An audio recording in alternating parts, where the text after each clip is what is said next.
Bonjour à toutes et à tous, soyez les bienvenus sur tmtv.fr, la web TV 100% aviation. Avant toute chose, nous vous prions de bien vouloir nous excuser car c'est avec beaucoup de retard consécutif aux modifications de la plateforme que nous mettons en ligne ce numéro de novembre de Tripal Magazine. Comme vous le savez sans doute déjà, ces modifications que nous attendions avec impatience nous permettent à partir d'aujourd'hui de diffuser l'émission enfin en libre accès. Dans ces temps difficiles que nous vivons, je suis certain que vous accueillerez ces changements avec plaisir et je pense particulièrement au jeune public qui se passionne toujours autant pour les choses de l'air, mais souvent sans avoir de grands moyens. Ce mois-ci, je vous emmène à la découverte du rassemblement des avions Michel Colomban qui s'est tenu à Mortagne-au-Perche sous le patronage de la section RSA Ouest animée par Gérard Germont et l'Aéroclub de Mortagne qui organisait ses portes ouvertes à l'occasion. Du Cri-Cri en passant par les MCR et le petit dernier de la famille, la Luciole, ils étaient nombreux à avoir fait le déplacement. Après cette sympathique manifestation et avant de découvrir le côté industriel des avions Colomban avec le MCR et son essai, nous irons découvrir les merveilles cachées du Musée de l'air et de l'espace qui, comme chaque année, a ouvert ses réserves lors des Journées du patrimoine. Pour rester dans l'aviation historique, nous avons également rendu visite aux associations Elles Anciennes et Memorial Flight qui nous préparent de très belles surprises pour 2013. Puis le temps sera venu de partir pour Avignon, où nous sommes allés à la rencontre de la société ATA qui, entre autres, distribue depuis le mois de mai la gamme des ULM ultra performants de Dynaero, j'ai nommé le MCR. C'est grâce à la gentillesse et à la disponibilité de son président Pierre Pelletier que nous avons pu réaliser un vol d'essai très complet de cette ULM de choc. Alors sans plus attendre, je vous propose de partir vers Mortagne-au-Perche pour la réunion annuelle des avions Michel Colomban. Tous ceux qui ont déjà participé à un rassemblement de constructeurs amateurs le savent. Ça commence toujours comme ça. Pour certains, tôt le matin, où on s'organise et on se prépare en vue de réceptionner les amis. Ceux-ci ne sont d'ailleurs jamais très longs à arriver. Ce jour-là, le premier d'entre eux est un appareil magnifique, le CP320 Super Emerald. Celui-ci est un CP328 motorisé par un 150 chevaux. Constructeur ou sympathisant, tout le monde a sa place dans ces rassemblements. Certains en profitent pour parfaire leur entraînement. Et parfois, cela s'avère vraiment nécessaire. Pour d'autres, en revanche, simple formalité. Les grands classiques sont bien là. C'est NERA comme ULM. Les exotiques font aussi partie de la fête. Alors on s'applique. Et pour une prochaine fois, on changera les plaquettes qui sont visiblement arrivées à la corde. Pierre-Yves Tempier d'Aéro Kit Service venait en voisin ce jour-là à bord de son Kibitz. Depuis quelques années, le rassemblement des appareils Michel Colomban accueille également les avions conçus par Jean-Pierre Marie. Ici, un Loiret à l'atterrissage. Cet appareil est un biplace léger de construction bois et toile qui a la particularité d'être immatriculable en CNRA, mais qui peut également voler sous le régime ULM.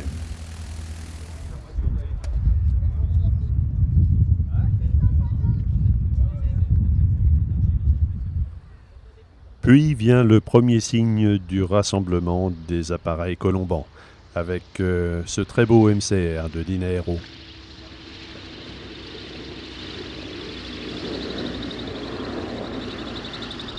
Bientôt suivi par le petit dernier de la famille, le MC30 La Luciole, qui est lui aussi classé en ULM. Le MC30 est la dernière œuvre de cet ingénieur de grand talent. Un concentré de technologie au service de l'aviation de loisirs d'aujourd'hui. C'est aussi un appareil de voyage. En témoigne cet ami britannique qui n'a pas hésité à braver le Channel pour rendre visite au concepteur. Un grand classique de la construction métallique du milieu des années 80 avec le Potier P80. Avons-nous encore besoin de présenter le D18 de M. Delemontes? Un petit appareil d'origine belge devenu rare aujourd'hui, le Tipsy Nipper.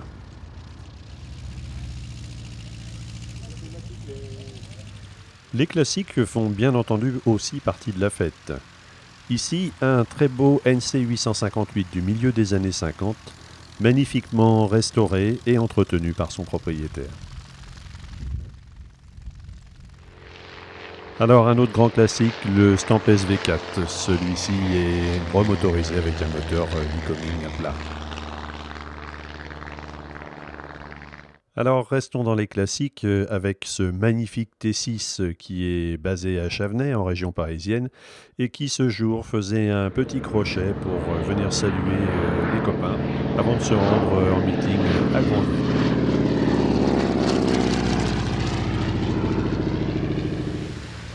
Alors revenons un peu aux machines plus légères pour saluer ce nouveau Loiret qui arrive sur la plateforme, qui est magnifiquement construit, mu par un moteur Jabiru 4 cylindres de 80 chevaux. Cet exemplaire est classé ULM. C'est Gérard Germont, le délégué régional du RSA, qui vient en personne saluer les arrivées.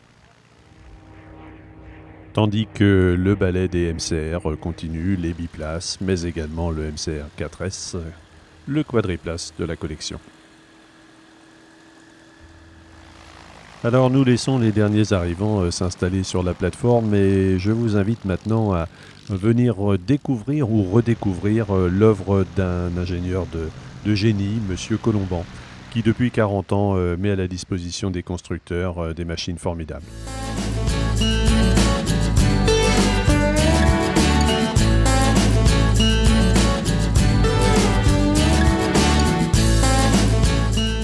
C'est en 1973 que Michel Colomban débute la conception et l'étude du MC10 Cri-Cri. D'emblée, notre ingénieur met la barre très haute. Cet appareil sera construit par des constructeurs amateurs. Le cahier des charges élaboré est véritablement drastique. L'avion doit être le plus petit possible, le plus léger possible.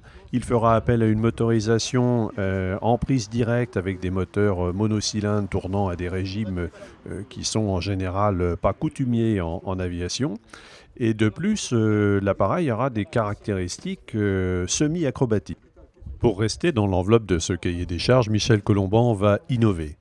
Tout d'abord en construisant avec une structure mixte, aluminium pour l'essentiel, mais qui fait également appel à des produits de type clé-Gesell, par exemple, pour fabriquer l'ensemble des nervures et des raidisseurs qui se trouvent dans l'appareil.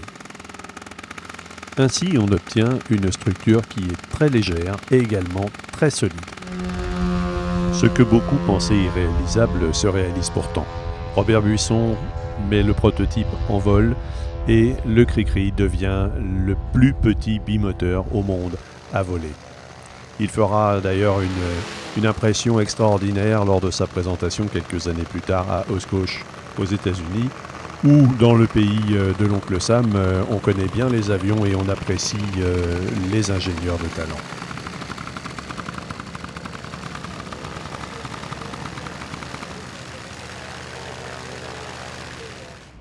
« 40 années ont passé et la réglementation en matière d'aviation légère a également évolué. Aujourd'hui, l'aviation de loisirs est principalement occupée et se développe autour de l'ULM. Michel Colomban l'a bien compris et lui aussi voulait apporter une réponse tangible à ce mouvement qui est maintenant très important partout en Europe et dans le monde. Le petit dernier sera donc un ULM, mais un ULM façon Colomban, avec toujours autant de technicité.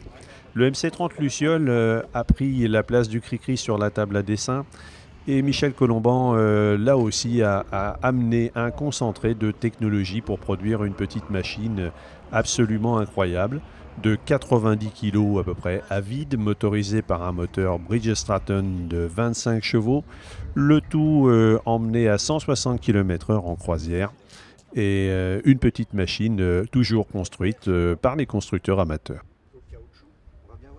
Comme pour le Cri-Cri, sa conception fait appel à plusieurs types de matériaux.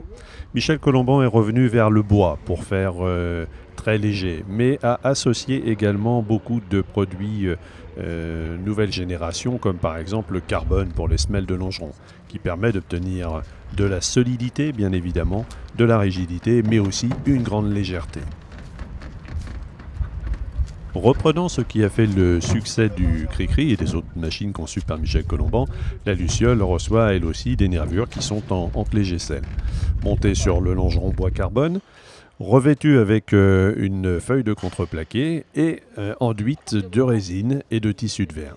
L'ensemble est donc un produit très léger mais également très résistant et donc on utilise la symbiose de tous ces matériaux pour en faire un composite qui permet d'avoir un petit appareil absolument une légèreté incroyable. Une fois encore, Michel Colomban va surprendre. Plutôt que de s'orienter vers des moteurs que l'on trouve assez fréquemment dans le monde de l'ULM, il s'oriente vers le moteur Bridgestratton qui vient de l'univers industriel et motoculture.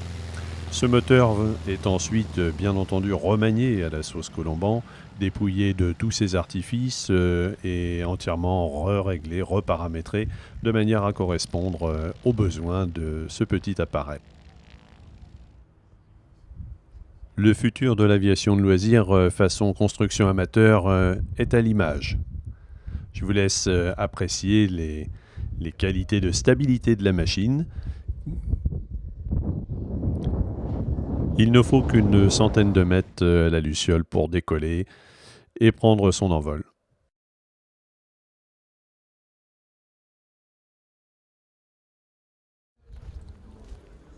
Bien que de petite dimension, la Luciole est pourtant un petit appareil parfaitement confortable.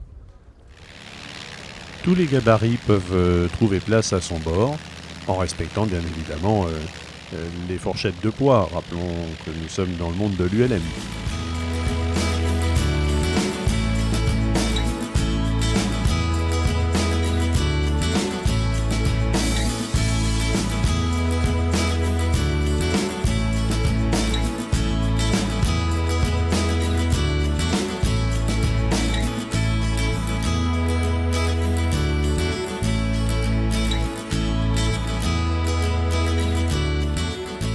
Nous avons vu que le décollage se faisait sur une distance très courte.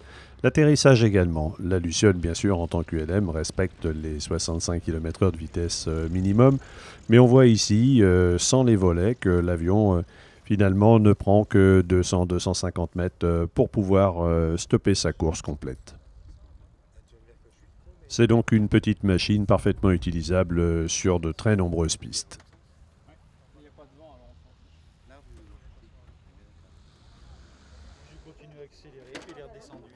Alors découvrons un peu les entrailles de la machine, ce poste de pilotage avec les palonniers réglables chers à Michel Colomban, les quelques ajouts d'aluminium servant pour le cadre principal et le moteur Bridgestratton, le bicylindre en V, dont on découvre ici toute l'installation.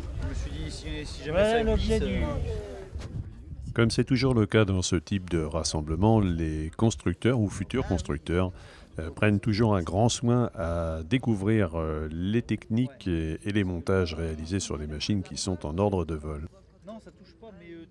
Et tout cela sous l'égide du concepteur, M. Colomban, qui ne ménage jamais ses conseils et sa peine pour venir en aide aux futurs constructeurs.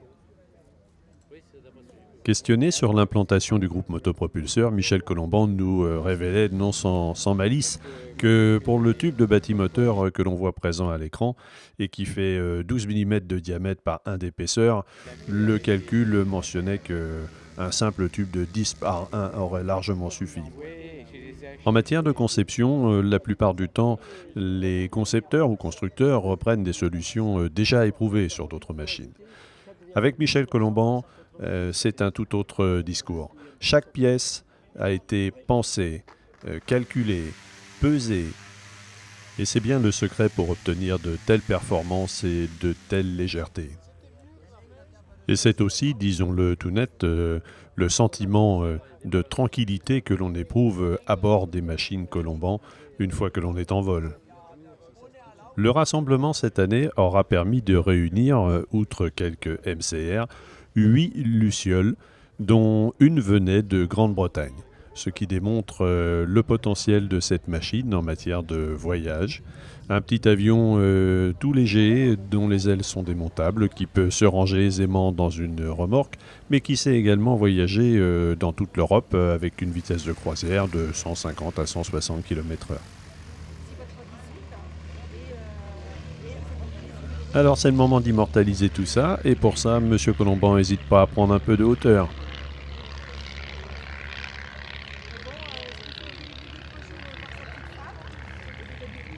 Salué comme il se doit par deux MCR qui passent en patrouille serrée au-dessus de la piste.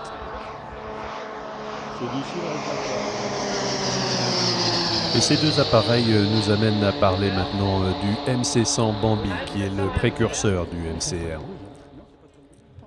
Malheureusement, cette année, aucun exemplaire n'était présent sur la plateforme, et ce sont donc des images d'archives qui nous permettent d'apprécier ce biplace de construction amateur tout métallique conçu et réalisé par Michel Colomban après le Cri-Cri. C'est en 1994 que le prototype prend son envol, et ça fait l'effet d'une bombe dans le monde de la construction amateur partout dans le monde. Michel Colomban récidive en créant un biplace léger, motorisé par un moteur Rotax de seulement 80 chevaux qui avoisine les 300 km/h pour une masse à vide de 217 kg. La technique de construction est identique au Cri-Cri. Aluminium, mousse de clé Gesell pour les nervures, des renforts de mousse et de carbone à l'intérieur de la structure pour un avion ultra léger et ultra performant. Ce nouvel appareil va donner naissance à une collaboration fructueuse entre deux ingénieurs de grand talent. Christophe Robin, alors responsable de la société Dinaero, va se rapprocher de Michel Colomban et lui proposer une collaboration qui va donner naissance au fameux MCR. Les principales caractéristiques ou différences entre le MCR et le Bambi seront dans un premier temps un fuselage entièrement composite. C'est ainsi que la société Dinaero produit toujours le MCR, notamment dans sa version ULM, qui reste une des machines les plus performantes au monde.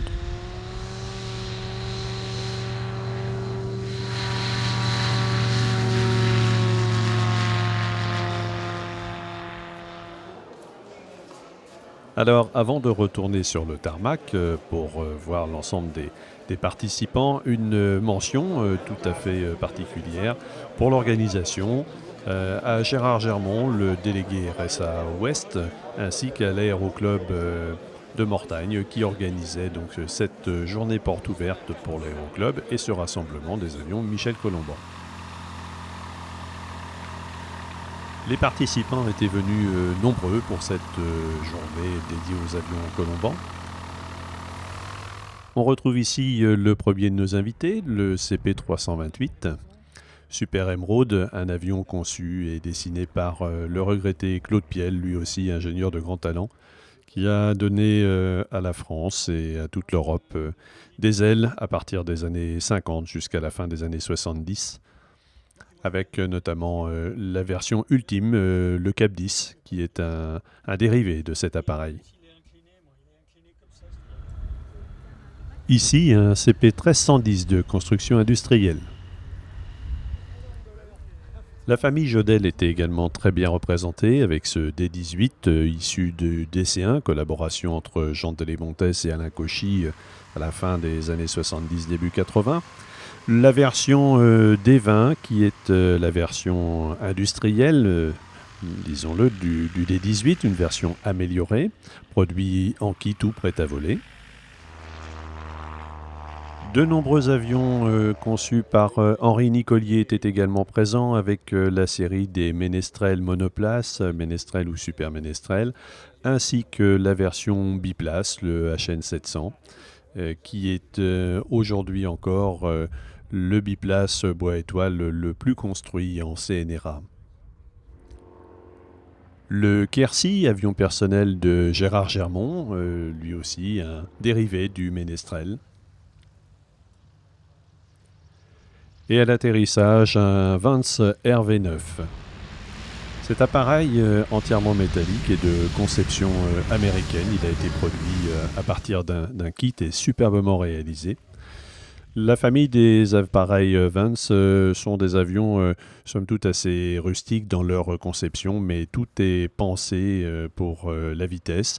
Ce sont des appareils aux performances étonnantes qui ont souvent des motorisations, il faut le souligner tout de même, puissantes, de 120 à 200 chevaux, et qui sont une gamme de monoplaces, biplaces, ou en tandem ou côte à côte, comme ce RV6 que nous avons à l'écran, et qui se termine avec une version quadriplace.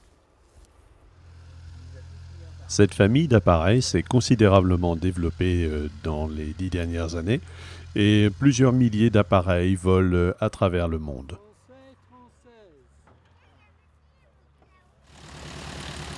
Voilà, pour nos amis britanniques, il semble que ce soit déjà l'heure du retour.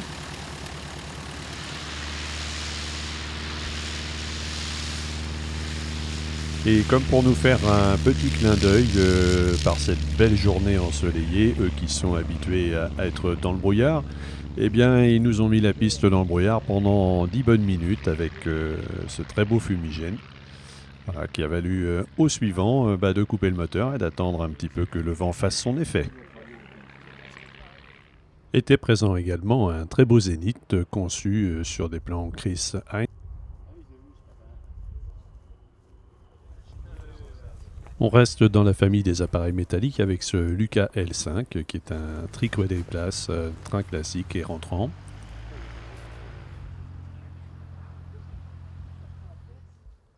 Émile Lucas propose également une version ULM de ces appareils avec le L11 entièrement métallique.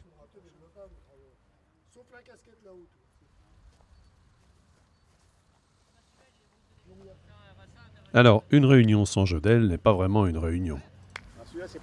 Ce magnifique DR250 est examiné par quelqu'un qui connaît bien les Jodel, c'est Jacques Pacaud, qui construit de nombreux exemplaires, notamment d'Océanair, dans l'Aube.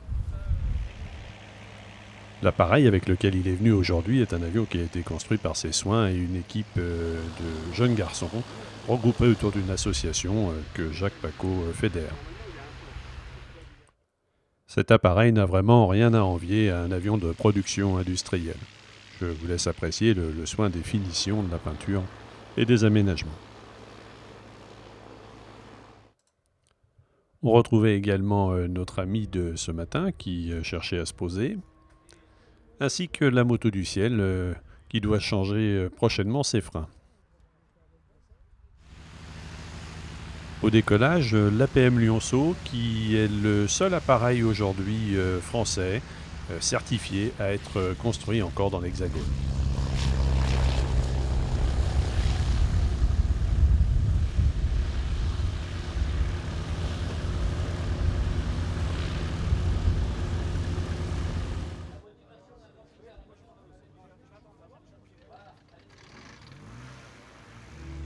Je vous laisse découvrir en images quelques appareils insolites, notamment des appareils de type canard, avant de retrouver Gérard Germont qui fait une petite allocution à l'occasion de cette fin de journée.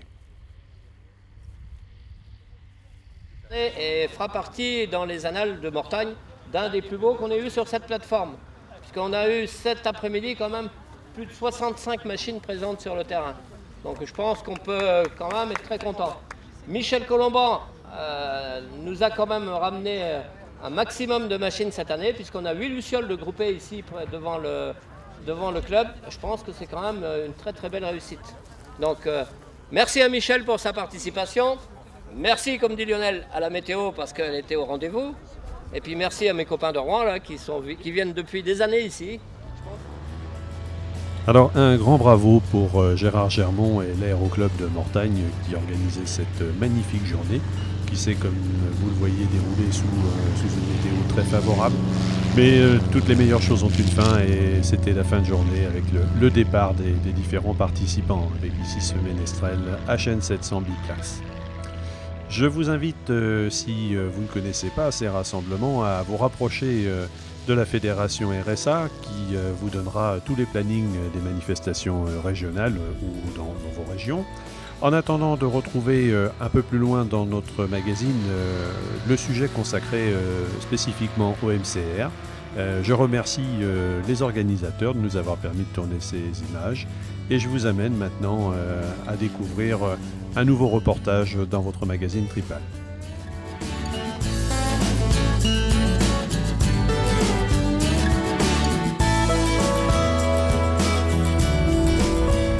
Comme chaque année, dans le cadre des Journées du patrimoine, le Musée de l'air et de l'espace ouvre ses réserves à l'ensemble des passionnés. C'est l'occasion pour tous, petits et grands, de venir à la découverte de machines très rares, souvent incroyables, qui sont patiemment restaurées par l'ensemble des équipes qui travaillent ici sur la base de Dugny. À l'image, le Short Sandringham du Musée de l'Air qui est restauré par l'association Les Ailes de la Ville.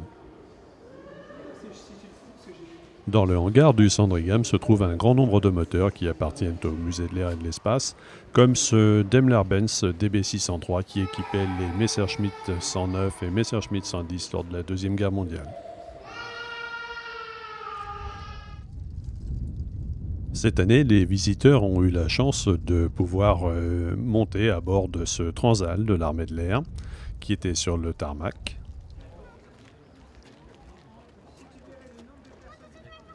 En face du Transal, on trouvait les ateliers de restauration du musée. Des pièces uniques y étaient présentées, comme ce De Wattin D27 qui a appartenu à Marcel Doré. Marcel Doré était chef pilote pour la firme De Wattin. C'est lui qui conduisit les essais de nombreux prototypes de ce constructeur. La dénomination exacte de cet appareil est le De Wattin D53, qui était une version à aile renforcée du D27. Les équipes techniques du musée consacrent également leur temps à la préservation et la restauration de planeurs anciens. Ici, nous changeons de registre avec le Henkel 162 de la Seconde Guerre mondiale.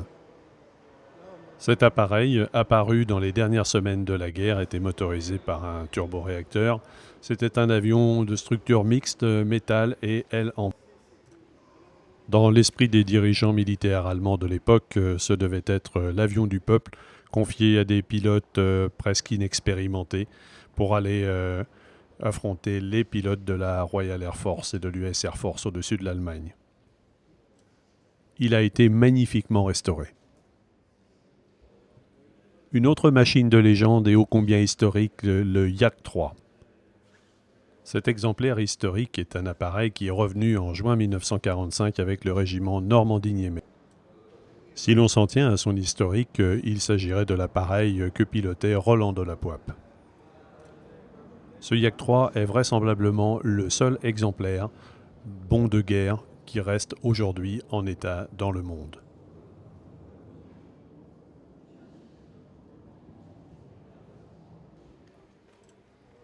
Il doit faire l'objet dans les mois à venir d'un programme de restauration complet visant à le remettre au standard. L'ensemble des éléments présents à l'image nous montre la technique de fabrication de cet appareil qui était une technique mixte, bois, tube, longeron métallique pour l'aile déjà. C'est en fait un composite.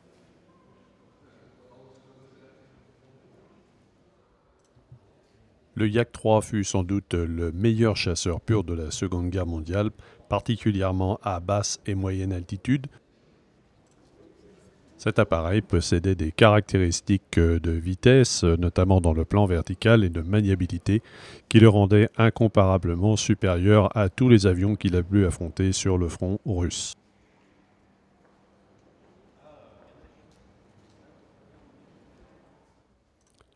Dans une autre partie de l'atelier, on pouvait découvrir la restauration d'un Morane AI absolument original, qui fut la propriété du pilote Fronval.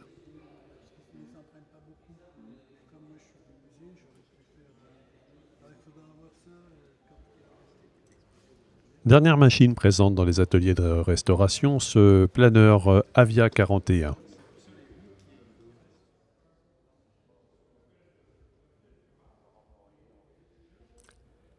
Alors, après les ateliers, je vous amène maintenant faire une petite visite directement dans les réserves.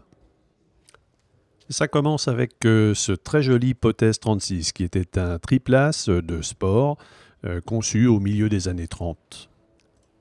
Cet appareil était construit dans l'usine de Méholt où sortent aujourd'hui les éléments d'Airbus. Quelle n'a pas été la surprise maintenant pour nous de découvrir ce fabuleux Lysander. C'est un appareil vraisemblablement d'origine canadienne, mais qui semble à peu près complet et en assez bon état. Il va sans dire qu'on reverra très certainement cet appareil dans les ateliers dans les mois ou les années à venir, afin qu'il vienne enrichir la collection des appareils de la Seconde Guerre mondiale. Son état de conservation semble somme toute excellent et on se piquerait à le voir restauré, remis en état de vol, comme ce fut le cas il y a de nombreuses années maintenant, vous le savez sans doute, pour le De Wettin 520, malheureusement disparu depuis. La structure interne de ses ailes en tube paraît en excellent état et permettrait vraisemblablement une remise en état de vol si toutefois la volonté et les budgets, bien sûr, étaient là.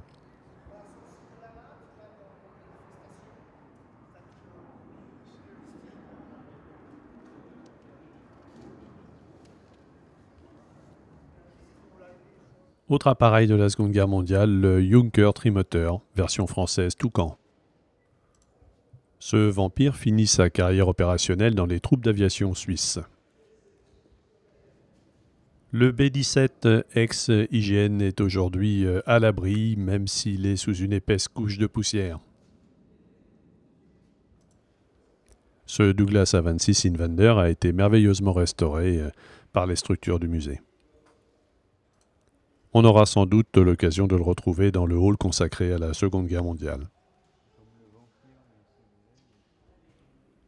Au rayon insolite, ce merveilleux moteur fabriqué sous licence Bugatti de 24 cylindres.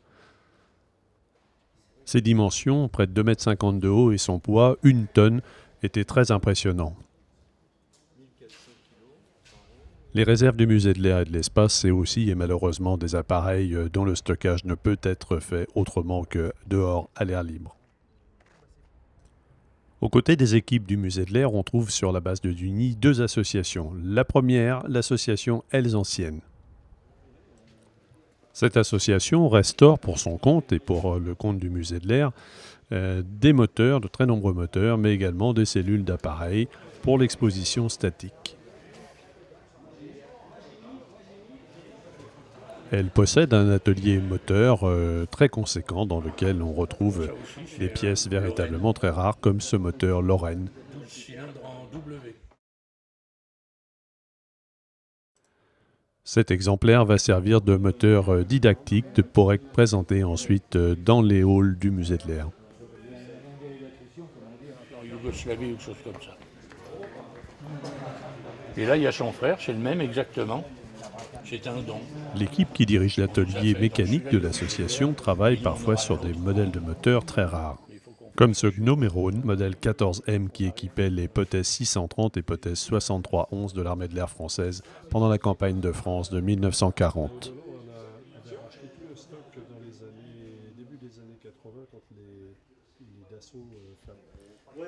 Une autre pièce excessivement rare, le Caudron 714. Il reste aujourd'hui seulement un exemplaire entier en Finlande, et celui-ci qui a été rapatrié de Finlande il y a maintenant plus de 20 ans et qui est en restauration pour être présenté dans les halls du musée de l'air. Partiellement reconstruit il y a 20 ans lors de sa récupération, il est aujourd'hui minutieusement entretenu et restauré par une équipe soudée de passionnés afin de pouvoir le présenter tel qu'il était en 1940.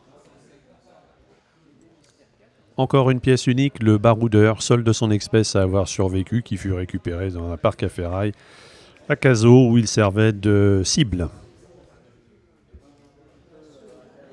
Mais la pièce maîtresse de cette association est sans aucun doute son Avro Lancaster qu'elle restaure depuis maintenant près de 20 ans. Cet exemplaire a été utilisé par l'aéronavale française en tant que patrouilleur maritime.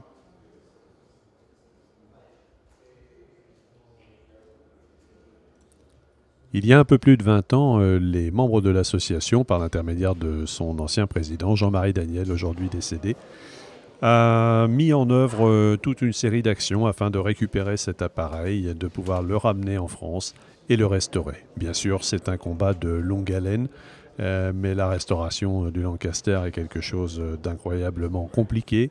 La taille de l'appareil, son gigantisme et une association avec des moyens, somme toute, dérisoires à l'échelle du travail colossal à accomplir.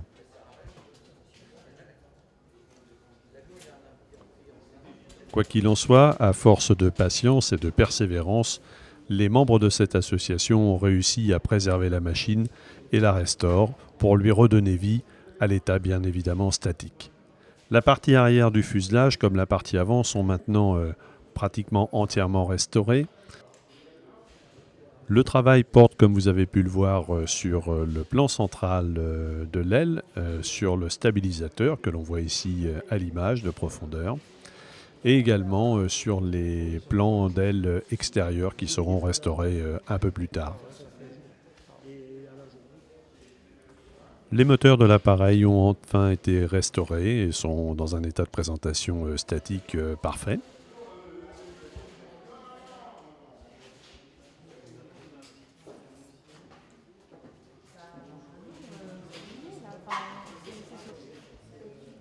La partie avant du bombardier, entièrement restaurée, s'offre maintenant aux yeux du public avec un aménagement intérieur et une restauration extérieure absolument exemplaire. En regardant ces images, on peut aisément comprendre la complexité d'une telle restauration et le travail accompli par l'association, car l'avion était loin d'être dans cet état lorsqu'il fut récupéré il y a plus de 20 ans.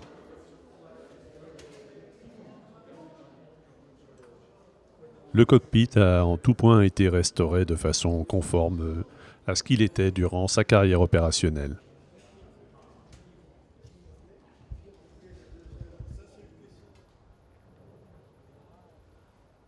À côté des ailes anciennes et du musée de l'air figure la deuxième association emblématique à Dugny. Je veux parler de Memorial Flight. Ici, la philosophie diverge un peu, car chaque restauration est destinée à reprendre l'air. Les membres de l'association doivent donc veiller à ne faire aucune concession, en quelque circonstance que ce soit, pour assurer bien évidemment la sécurité ultérieure. Ici à l'image, un biplan biplace, le BE-2F. Cet avion reprendra l'air en 2013. Le BE-2F était un appareil de reconnaissance.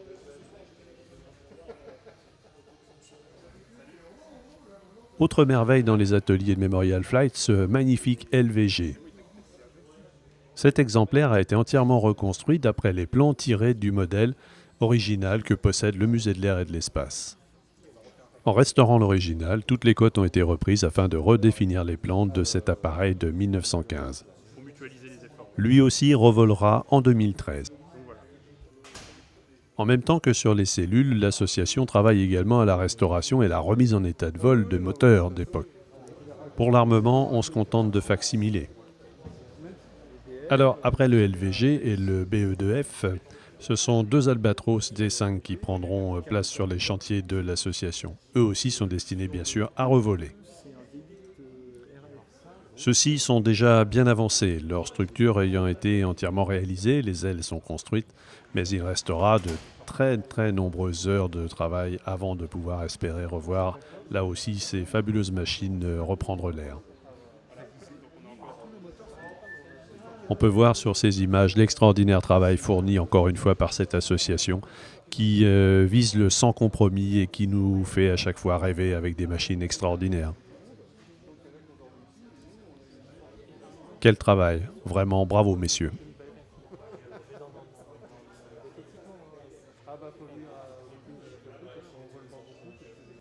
Nous quittons à présent l'univers de l'aviation ancienne pour celui des pros. Je vous emmène à Avignon à la rencontre de Pierre Pelletier qui dirige la société ATA, Aérotechnique Assistance. Créé en 2008 avec deux associés, l'atelier de maintenance ne gérait alors qu'une quinzaine d'appareils. Conscient des enjeux économiques de la filière, Pierre Pelletier entreprend alors de mettre son outil industriel en conformité avec la réglementation EASA Part M, sous part F, G et I. Parallèlement, l'entreprise développe sa clientèle et ouvre une seconde base à Aix-les-Milles, ce qui permettra d'amortir ses coûts fixes et de proposer une tarification attractive à sa clientèle. Dès l'été 2008, ATA est agréée par la société Extra Aircraft pour la maintenance de ses avions de voltige. Elle devient même support technique pour l'avion de Nicolas Ivanov pour la saison Red Bull 2008. Puis c'est au tour de Cirrus Design de lui accorder son agrément. En 2009, ATA devient un service center pour Diamond Aircraft avant de devenir en 2010 distributeur français de la marque et de sa filiale de moteurs diesel Austro Engine. Poursuivant sa croissance, ATA se voit confier en 2011 la gérance de distribution de carburant sur la plateforme d'Aix-les-Milles. Enfin, en mai 2012, l'entreprise devient distributeur français des célèbres ULM MCR produits par la société Dynaero. En seulement 4 années, l'entreprise a obtenu la confiance de 45 clients qui lui ont confié un total de 70 appareils totalisant près de 23 500 heures de vol. Pour obtenir ces succès, ATA développe bien évidemment ses compétences. L'ensemble de ses mécaniciens sont ainsi titulaires de la licence EASA B1, B2 et l'entreprise intervient ainsi sur un domaine d'activité complet allant de la simple maintenance jusqu'à des interventions majeures de reconstruction d'appareils. Tous ces efforts ont permis à la jeune entreprise de devenir un acteur majeur de la filière en France, mais également en Europe. Une équipe jeune, motivée, qui a réussi le tour de force de multiplier son chiffre d'affaires par 10 en seulement 4 ans. Et c'est pas fini, ATA poursuit ses objectifs en développant le nombre d'appareils pris en charge, en créant son propre bureau d'études aux normes EASA et en développant son centre de formation. Dans un marché difficile, Pierre Pelletier envisage sereinement l'avenir et pour mener ses objectifs à terme, il prévoit même un accroissement du nombre des salariés ATA de 35% dans les 3 années à venir. Alors sans plus attendre, je vous propose de partir pour Avignon, où nous attendait Pierre et toute son équipe. Nous venons de l'évoquer, ATA est le distributeur français de 2 grands constructeurs d'appareils. D'une part la firme Diamond Aircraft et la société française Dynaero qui produit des ULM ultra performants. Alors, présentation de cette gamme d'appareils sous le soleil avignonnais.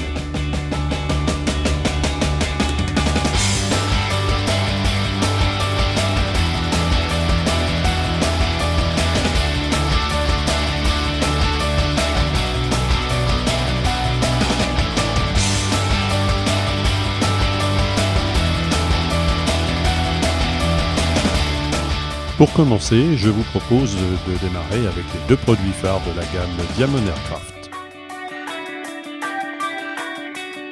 On commence avec le DV20 qui est un biplace intéressant les clubs pour la formation de base. Il peut être équipé d'un moteur Rotax ou d'un Continental IO240 de 125 chevaux. Il affiche une masse maximale au décollage de 730 kg et selon les motorisations vole de 125 à 140 nœuds. Après le biplace, découvrons l'appareil qui constitue le cœur de gamme de ce fournisseur en découvrant le quadriplace DA40. C'est un appareil polyvalent et très confortable doté d'une large autonomie de 1160 km en standard qui peut être porté à 1400 km. Le DA40 est un appareil spacieux dont la console peut recevoir tous les types d'instrumentation modernes. Grâce à son moteur Austro Engine diesel de 170 chevaux, le DA40 sait être performant et très économe. À 230 km/h en vitesse de croisière à 60%, il ne consomme en effet que 20 litres/heure.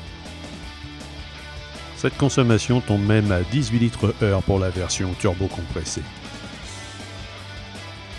Dans les périodes économiquement particulièrement difficiles que nous vivons, le DA40 présente un réel intérêt pour les clubs recherchant une machine confortable, stable, moderne et économique à l'utilisation.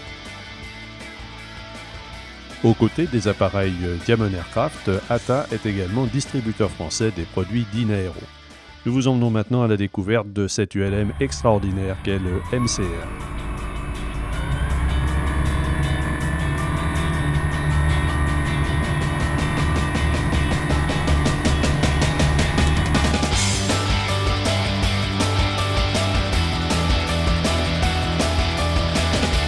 Après la prise de contrôle de la société Dynaero par le groupe ACA, ce dernier a confié à Pierre Pelletier le soin de devenir distributeur français pour la gamme MCR UL.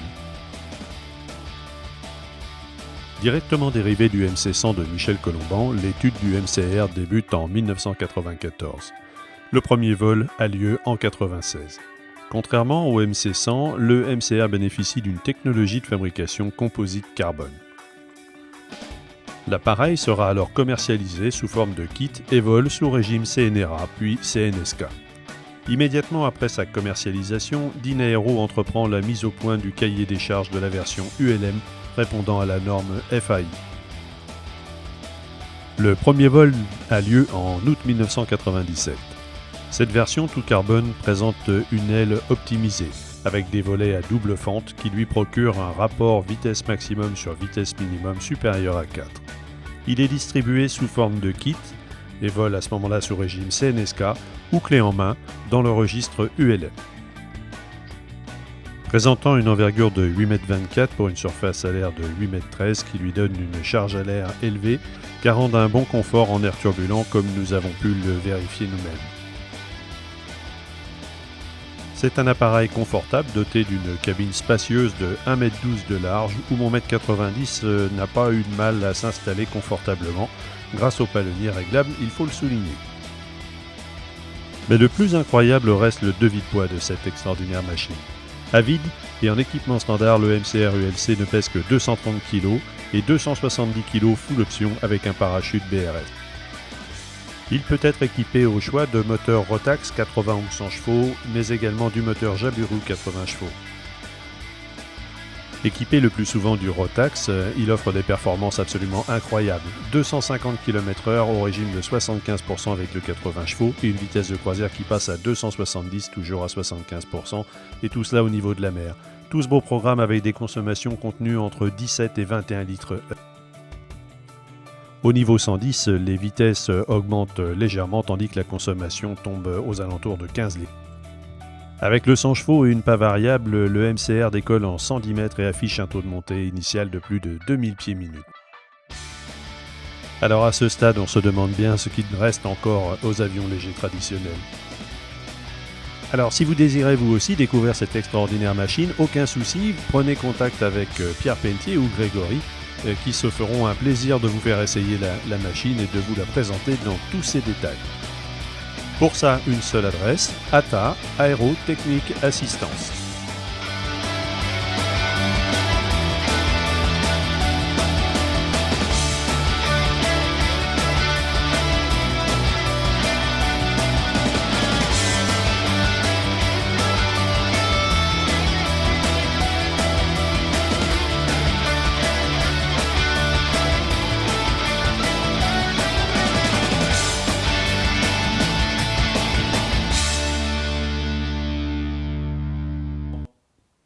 Merci à Pierre Pelletier et toute son équipe pour leur accueil et leur professionnalisme. Avant de quitter Avignon, je vous propose de faire une dernière balade à bord du MCR en compagnie de Grégory Morel, qui est le pilote démonstrateur de la gamme chez ATA et avec qui nous sommes partis à la découverte des capacités tout-terrain de la machine. Vous verrez que le MCR version ULM, il est vraiment à l'aise partout. Alors, Grégory Morel, avec lequel nous partons effectuer cette petite balade, est pilote démonstrateur de la gamme Dynaero chez ATA. Pour cet essai, nous sommes à bord du MCR version ULM, équipé du moteur Rotax de 100 chevaux et d'une hélice tripale à pas variable. Nous décollons dans des conditions proches de la masse maximale et pourtant le MCR accélère très fort avec le 100 chevaux. Avant de me laisser regagner la capitale, Pierre Pelletier et Grégory tenaient absolument à me faire la démonstration des capacités tout-terrain de cet appareil en allant visiter une petite altisurface après le Mont Ventoux. Avant de retourner à la vie civile, Grégory a d'abord effectué l'essentiel de sa formation au sein de l'armée de l'air. Ce qui lui donne une certaine maîtrise, en particulier pour des vols de formation.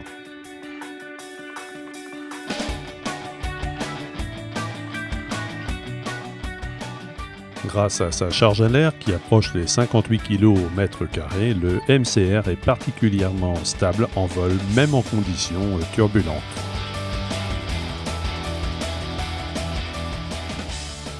Alors sur notre gauche, le Mont Ventoux, comme on n'a pas l'habitude de le voir tous les jours.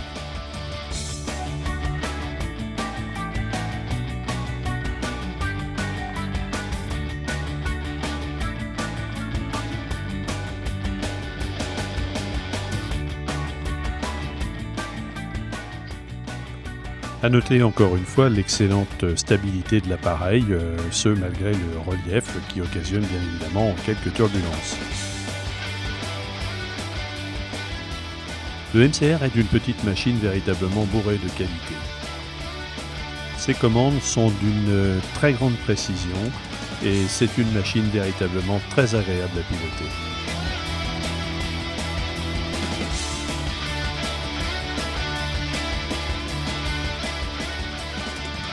Après 20 minutes de vol, nous approchons du but et on découvre l'altisurface sur laquelle nous allons nous poser. On le constate ici une nouvelle fois, l'ULM est véritablement une source de liberté incroyable et c'est vraiment un pur plaisir que de pouvoir se balader, se poser absolument partout. Et cela dans des conditions de sécurité toujours optimales.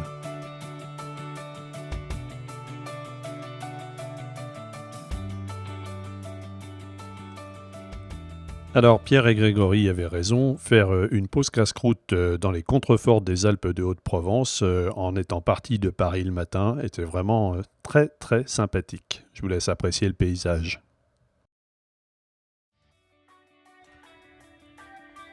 Alors Grégory en profite pour faire quelques séances photos et vidéos que nous allons insérer ensuite dans nos montages.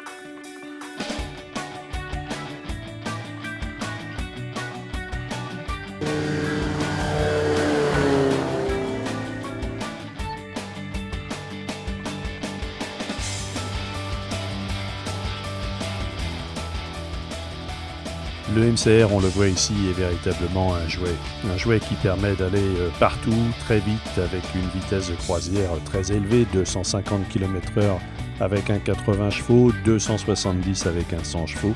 C'est vraiment la machine 100% liberté.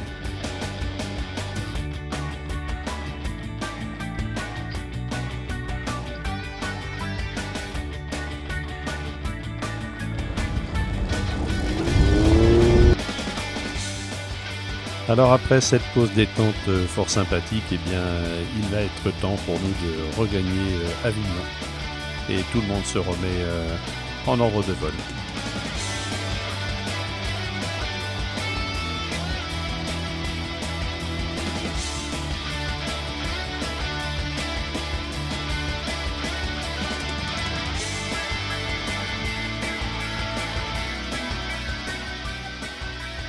Et c'est reparti pour un décollage et un retour sur la plateforme d'Avignon.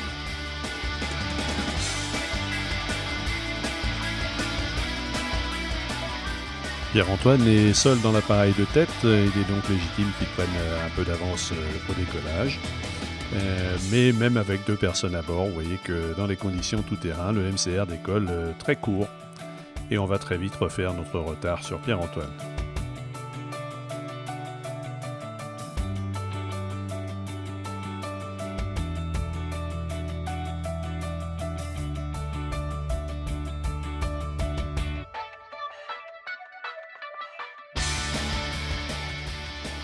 Alors puisqu'il faut au bout du compte parler des choses qui fâchent, eh bien parlons un peu de tarification. Le MCR ULC en version 80 chevaux et en équipement standard est vendu 91 000 € TTC prête à voler. La version double EFIS avec un Rotax 100 chevaux, une tripale pas variable et un parachute BRS fait monter la note aux alentours de 120 000 €. Mais encore une fois, pour ce prix-là, c'est le prix de l'exception, une machine d'une extrême polyvalence, très facile à piloter, avec des écarts de vitesse très importants. Un appareil ultra performant qui ravira tous ceux qui pourront se l'offrir.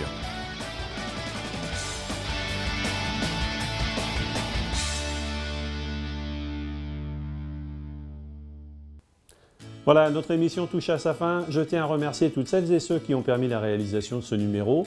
Gérard Germont du RSA, l'Aéroclub de Mortagne, Monsieur Michel Colomban, le Musée de l'Air et ses équipes, Monsieur Alain Vallée de Memorial Flight, Jean-Jacques Luzeau des Ailes Anciennes, Pierre Pelletier et toute son équipe de chez ATA, sans oublier Grégory qui nous a présenté la merveille de l'Inaéro. Si vous êtes à la recherche d'une petite machine ultra performante, contactez vite la société ATA, je suis certain que, comme moi, vous reviendrez convaincu. Le temps est venu à présent de se quitter. Je vous rappelle que vous pouvez retrouver tous les clips de nos tournages sur notre site www.tmtv.fr. Je vous donne rendez-vous le mois prochain pour un nouveau numéro de notre magazine Tripal. Bon vol à toutes et à tous, soyez prudents et à très bientôt.